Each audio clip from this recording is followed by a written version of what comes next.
প্রিয় দর্শক, বাংলাদেশের ইতিহাস, ঐতিহ্য, সভ্যতা, সংস্কৃতি, প্রত্নতাত্ত্বিক নিদর্শন কিংবা মুক্তিযুদ্ধের জন্য জনগুরুত্বপূর্ণ স্থানগুলোতে আমাদের অনুষ্ঠান ধারণের ধারাবাহিকতায় আমরা গিয়েছি প্রত্যন্ত অঞ্চল পর্যন্ত।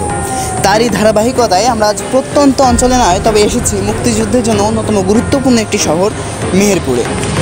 তবে আজ আমরা মুক্তিযুদ্ধ নিয়ে কথা বলবো না, আমরা কথা বলবো মেহেরপুরে দাঁড়িয়ে থাকা ইতিহাসের অন্যতম এক সাক্ষী, ইতিহাসের অন্যতম এক কালো অধ্যায়, ইংরেজ নীলকুঠি নিয়ে।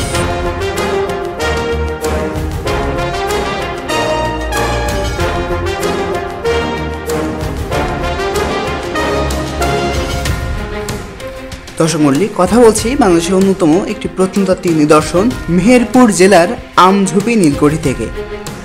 আমঝুপি গ্রামের দক্ষিণ পাড়ার কাজলা নদীর পাড়ে এক চিত্তাকর্ষক নৈসর্গিক পরিবেশে এই নীলকুঠির অবস্থান। নীল তৈরি করতে প্রয়োজন হতো পানির, সেজন্য বাংলাদেশের অধিকাংশ নীলকুঠিগুলো গড়ে উঠেছিল কোনো না কোনো নদীর ধারে। তেমনি আমকুঠিও ব্যতিক্রম হয়নি, আমকুঠিও গড়ে উঠেছিল কাজলা নদীর তীরে। অতীতে এটি নীলকুঠি হিসেবে নির্মিত হলেও পরে এটি ইস্ট ইন্ডিয়া কোম্পানি তাদের কাচারি অফিস হিসেবে ব্যবহার করে। প্রায় ৭৭ একর জায়গা জুড়ে নীলকুঠির কম্পাউন্ড গঠিত। কুঠি হতে দক্ষিণ দিকে পাকা শান বাঁধানো ঘাট সোজা চলে গেছে কাজলা নদীর মাঝখানে। এখানে এসে ইতিহাস যতটা না আকর্ষণ করে, তার থেকে বেশি আকর্ষণ করে এর চারপাশের মনোরম দৃশ্য এবং সবুজ প্রকৃতি। পাখির চোখে দেখলে মনে হয় যেন এক সবুজের স্বর্গরাজ্য। তবে সবচেয়ে আকর্ষণীয় বিষয় হলো সমগ্র কমপ্লেক্সটি জুড়ে রয়েছে নানা জাতের বিভিন্ন আম গাছ।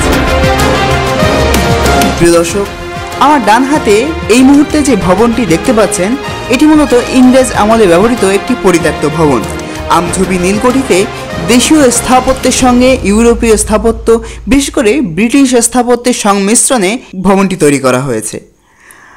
আপনারা দেখতে পাচ্ছেন ভবনটি এই মুহূর্তে জরাজীর্ণ অবস্থায় পড়ে রয়েছে। ভবনটির পাশে দেখা যাচ্ছে মাধ্যমিক বালিকা বিদ্যালয়ের পুরাতন ভবন। নতুন ভবন নির্মাণের ফলে ভবনটি বর্তমানে পরিত্যক্ত অবস্থায় রয়েছে। আমরা যে সুউচ্চ বৃক্ষগুলো দেখতে পাচ্ছি, এগুলো প্রায় সবগুলোই ইংরেজ আমলে এবং কোনো কোনোটা তারও আগে লাগানো। নীলকুঠিটি বাংলাদেশের প্রত্নতাত্ত্বিক অধিদপ্তরের অধীনস্থ হওয়ার কারণে দর্শনার্থীদের প্রবেশ মূল্য দিয়ে প্রবেশ করতে হয়। এই প্রবেশ মূল্য সাধারণত এই ভবনটির রক্ষণাবেক্ষণের কাজে ব্যবহার করা হয়ে থাকে। ভবনের পাশে যে বকুল গাছ আমরা দেখতে পাচ্ছি, এই বকুল গাছ রোপণ করেন তৎকালীন জেলা প্রশাসক জনাব মোহাম্মদ আজাদ হোসেন।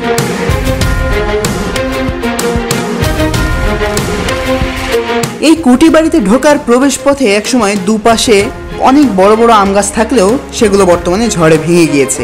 তারপরেও কুঠি বাড়ির চারদিকে আম গাছে পরিপূর্ণ। আমঝুপি গ্রামের নামকরণের সঠিক ইতিহাস জানা না গেলেও ধারণা করা হয় এই অঞ্চলে আম গাছের সমারোহ এবং ঝোপঝাড়ের আধিক্য থাকার কারণে নাম দেওয়া হয়েছে আমঝুপি।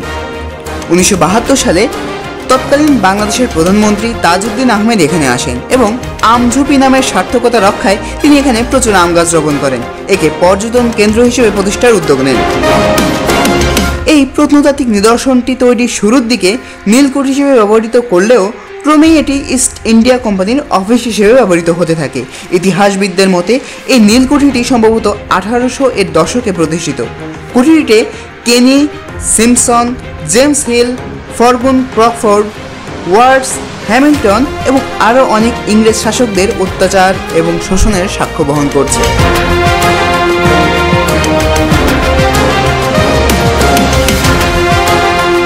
কুঠিবাড়ির মূল ভবনটি সুদৃশ্য একতলা ভবন। এর অভ্যন্তরে রয়েছে মোট 15টি কক্ষ। স্তম্ভ সারির ওপরে লাল টালির আচ্ছাদিত বারান্দা রয়েছে। 3টি করে স্তম্ভ একত্রে স্থাপিত, যার উপর সৃষ্ট ঢালু ছাদের বারান্দা আকর্ষণীয় রূপ লাভ করেছে। বারান্দা পার হয়ে প্রবেশ করতে হয় কুঠির অভ্যন্তরে। ভেতরে রয়েছে মস্ত বড় হলঘর। নীলকুঠির কক্ষগুলোর মধ্যে এটি সর্ববৃহৎ।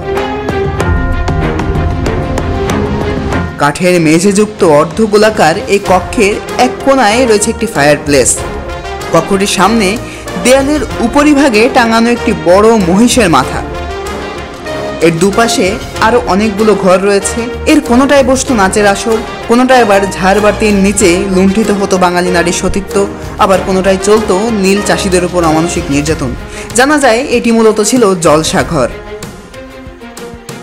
দর্শক মণ্ডলী, ভেতরের কক্ষগুলোতে ভিডিও ধারণ নিষিদ্ধ হওয়ার কারণে আমরা আপনাদের দেখাতে পারি নাই, তাই আন্তরিক দুঃখিত।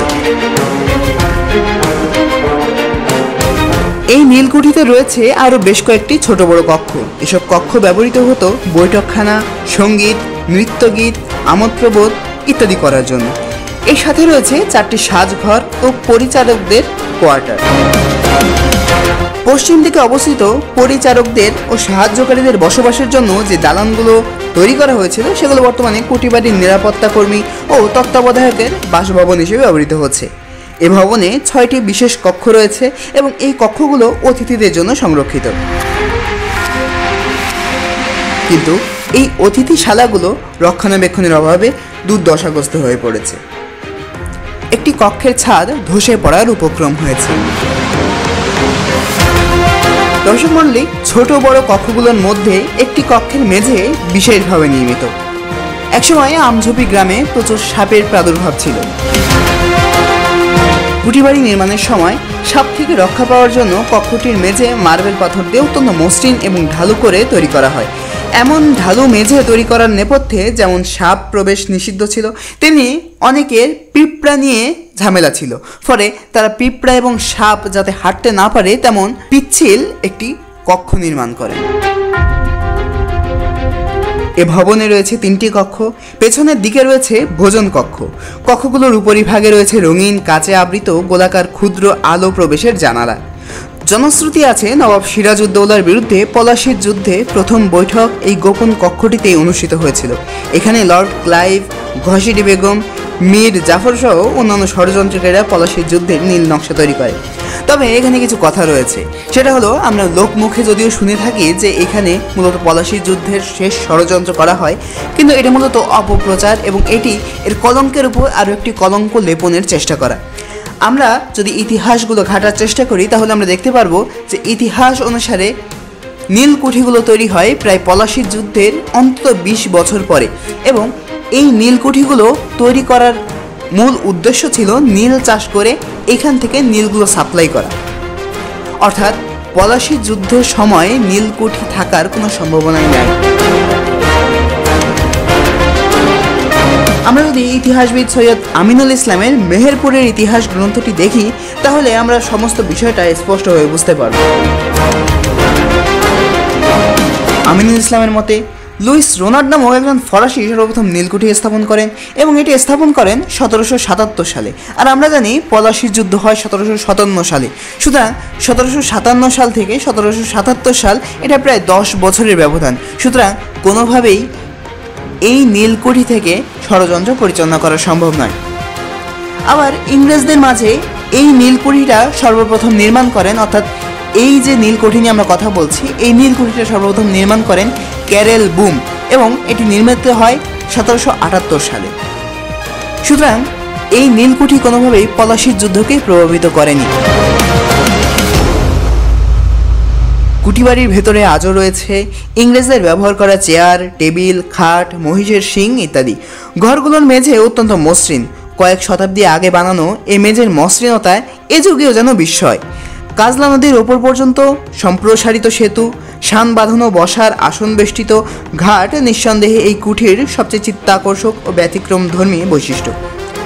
কুঠি ভবনটির দৈর্ঘ্য 15 মিটার, প্রস্থ 10 মিটার এবং উচ্চতা প্রায় 8 মিটার। এতে রয়েছে 2টি প্রবেশপথ, 18টি জানালা। আমঝুপি কুঠিবাড়ির পূর্ব দিকে রয়েছে একটি মনোরম ফুলের বাগান। এছাড়া তহসিল অফিসের সামনে রয়েছে একটি পেয়ারা বাগান। কুঠিবাড়ির আম্রকাননের পাশাপাশি রয়েছে ইংরেজ আমলে লাগানো বেশ কিছু নাম জানা ও অজানা বিশাল আকৃতির গাছ। দক্ষিণ দিকে কাজলা নদীর কোল ঘেঁষে সারিবদ্ধভাবে দাঁড়িয়ে আছে নারকেল গাছ। এসব গাছ ও বাগানের মনোরম নৈসর্গিক পরিবেশ কুঠিবাড়িতে স্থাপত্য যোগ করেছে এক ভিন্ন মাত্রা, যা আমঝুপি নীলকুঠির নিথর পরিবেশকে করে তুলেছে প্রাণবন্ত। দর্শক মণ্ডলী, জনসাধারণের ধারণা অনুসারে এই ভবনটির ভেতরের তলায় রয়েছে আরও একটি ভূগর্ভস্থ কক্ষ, যা গোপন অস্ত্রাগার হিসেবে ব্যবহৃত হতো। এ কক্ষটির মেঝেতে রয়েছে একটি কূপ, যার ব্যবহার রহস্যাবৃত। অনেকের মতে এটি ব্যবহৃত হতো গোপন সুড়ঙ্গ হিসেবে, যা শেষ মাথা নদীতে গিয়ে মিশেছে। নীলকরদের অত্যাচার নিহতদের এই সুড়ঙ্গ পথে নদীতে ভাসিয়ে দেওয়া হতো। উত্তর পূর্ব কোণে রয়েছে আস্তাবলের ধ্বংসাবশেষ। বর্তমানে এই ভবনের অংশবিশেষ ব্যবহার করা হচ্ছে ইউনিয়ন তহসিলের অফিসের কাজে। উত্তর পশ্চিম কোণে অবস্থিত নিশ্চিহ্ন প্রায় ভবনটি গুদামঘর হিসেবে ব্যবহৃত হতো। মূল ভবনের পাশে রয়েছে পায়রার খোপ বা ঘর। জানা যায় এসব পায়রা ছিল প্রশিক্ষিত, যাদের মাধ্যমে তৎকালীন চিঠি আদান প্রদান করা হতো। মূল ভবনের উত্তর পশ্চিমে ছিল নীল হাউস। এখানে বড় বড় হাউজে নীল গাছের কাণ্ড পানিতে ভিজিয়ে রাখা হতো। অতঃপর কাণ্ডগুলো পচে গেলে পচা পানি শুকিয়ে নীল উৎপাদন করা হতো। এখন শুধুমাত্র নীল হাউসটি পশ্চিম পাশের দেয়ালের ভগ্নাংশ বাদে বাকিটা বিলীন হয়ে গিয়েছে। নীল হাউসের উত্তরে ছিল টেনিস কোর্ট ও হাওয়াখানা। টেনিস কোর্টের অস্তিত্ব খুঁজে পাওয়া না গেলেও হাওয়াখানার পরিবর্তে সেখানে ছোট একটি স্থাপনা নির্মাণ করা হয়েছে। ক্ষুদ্রাকৃতির অপেক্ষাকৃত মজবুত ভবনটি একসময় খেলার পর বিশ্রামাগার ও গোপন সলা পরামর্শ করার বৈঠকখানা হিসেবে ভূমিকা রেখেছে। এর উত্তরে রয়েছে অফিসার্স মেস বা আমলাঘর। এটি পূর্ব পশ্চিমে লম্বালম্বি ও উত্তর পাশে কক্ষ বিশিষ্ট একতলা ভবন। উত্তর পাশের কক্ষগুলোর সামনে টানা বারান্দা রয়েছে। অফিসার্স মেসের উত্তর ও পূর্বমুখী একটি বিরাট ভবন রয়েছে, যা রেকর্ড অফিস বা তফসিল খানা নামে পরিচিত। এখানে ব্যবসায়িক কারবার চলত, পাশাপাশি ব্যবসায়িক হিসাব নিকাশ, দলিল ও অন্যান্য দাপ্তরিক কাগজপত্র এখানে সংরক্ষিত থাকত। নীল চাষ অত্যধিক লাভজনক হওয়ার কারণে 1796 সালে এখানে নীল চাষ শুরু হয়। এ সময় বিখ্যাত বর্গী দস্যু নেতা রঘুনাথ ঘোষালের সঙ্গে সম্মুখ যুদ্ধে গোয়ালা চৌধুরী নিহত হলে মেহেরপুর অঞ্চলে রানী ভবানীর জমিদারিভুক্ত হয়। রানী ভবানী নিহত হওয়ার পর হাত বদল হয়ে গোটা জমিদার অঞ্চলটি মথুরাম মুখার্জির জমিদারিভুক্ত হয়। পরে তার ছেলে চন্দ্রমোহন বৃহৎ অঙ্কের টাকা নজরানা নিয়ে মেহেরপুরকে জেমস হিলের হাতে তুলে দেন। 1818 সাল থেকে 1820 সালের মধ্যবর্তী সময়ে মেহেরপুর বেশ কয়েকটি স্থলে নীলকুঠি স্থাপিত হয়। তন্মধ্যে আমঝুপি, গাংনীর ভাটপাড়া, বামন্দি নীলকুঠি ইত্যাদি অন্যতম। 1 বিঘা জমিতে প্রায় 2.5 থেকে 3 কেজি নীল উৎপাদন হতো এবং এইটা মূলত তারা বহির্বিশ্বে 12 থেকে 14 টাকায় বিক্রি করত।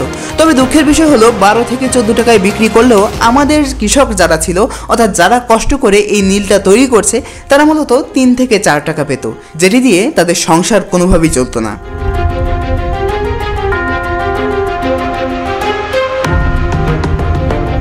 কথিত আছে রবার্ট ক্লাইভ প্রায় সময় কাটানোর জন্য এই নীলকুঠিতে আসতেন। নীলকুঠিতে তার ব্যবহার্য সামগ্রীও ছিল, যা সংরক্ষণের জন্য পরবর্তীতে জাতীয় জাদুঘর কর্তৃপক্ষের কাছে হস্তান্তর করা হয়েছে। 1947 সালে দেশ বিভাগের সময় ইংরেজরা যখন চলে যায়, তখন এই স্থাপনাটি পূর্ব পাকিস্তান অর্থাৎ বাংলাদেশের কাছে হস্তান্তর করে দিয়ে যায়।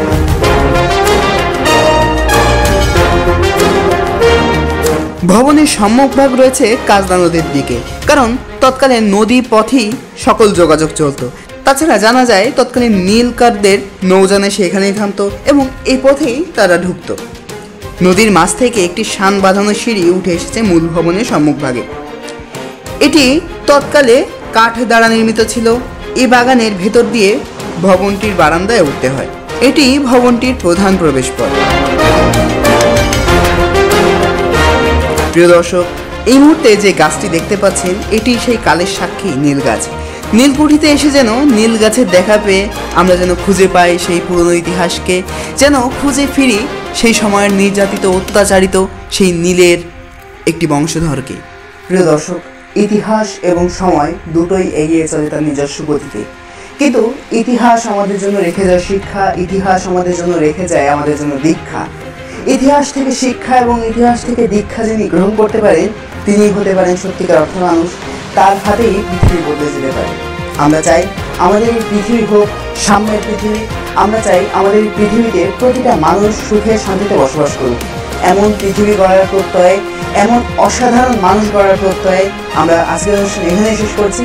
দেখা হবে আমাদের নতুন কোনো এপিসোডে, নতুন কোনো ডকুমেন্টারিতে, নতুন কোনো জায়গায়, নতুন কোনো ইতিহাসের সন্ধানে। সে পর্যন্ত সকলে ভালো থাকুন, সুস্থ থাকুন। খোদা হাফেজ।